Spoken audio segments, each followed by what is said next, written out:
That being said, I'd like to take you to pillar 6. I think this is my favorite, but I know I have a lot of favorites in these 12 pillars. These pillars are supposed to be the pillars that holds the structure of this country. We look at this country as a structure before we can protect the roof of this country, before we can protect the floors of this country, the grounds of this country, the foundation of this country. And that's why I believe that the Snit revolution is going to revolutionize Ghana. Now let's go into this. The Snit revolution is solving three major needs, but I also call it major problems of Ghanaians, and that's health, education, and accommodation. Currently, contributors of Snit have to pay and wait up to 40 years to pension before they be qualified for their claims. Some will die halfway and it will not even be given to their children. Some will never even see this. But we have changed it. As from now, we would say that our policy would be turning SNIT into a nation's insurance fund. This insurance fund is interesting, and I'd like to take you through it. Ghanaians will now be eligible to claim for their health, education, and accommodation. How so? Because in the next 5 years, you can claim your SNIT back.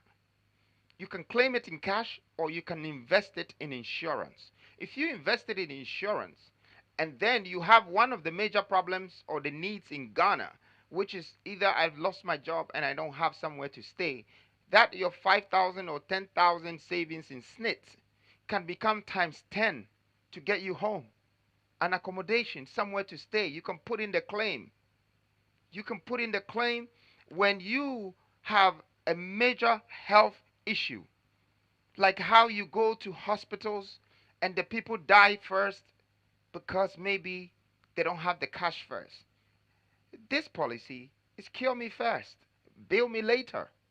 You can go to the insurance funds.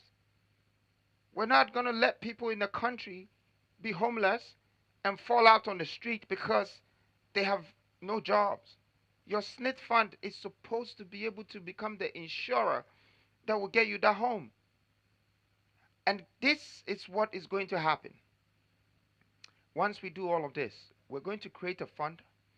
This fund will guarantee payments for investors. So I'm a developer.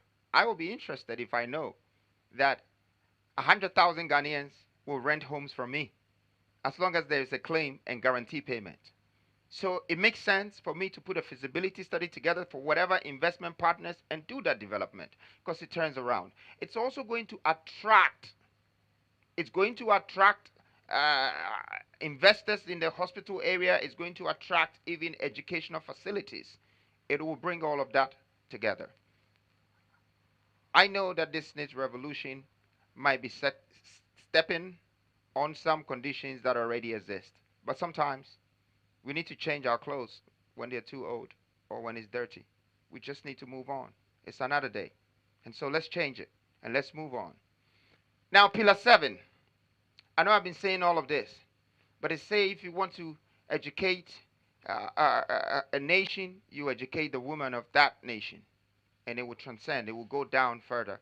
We believe that education in this country needs to be tweaked, changed, make it adaptable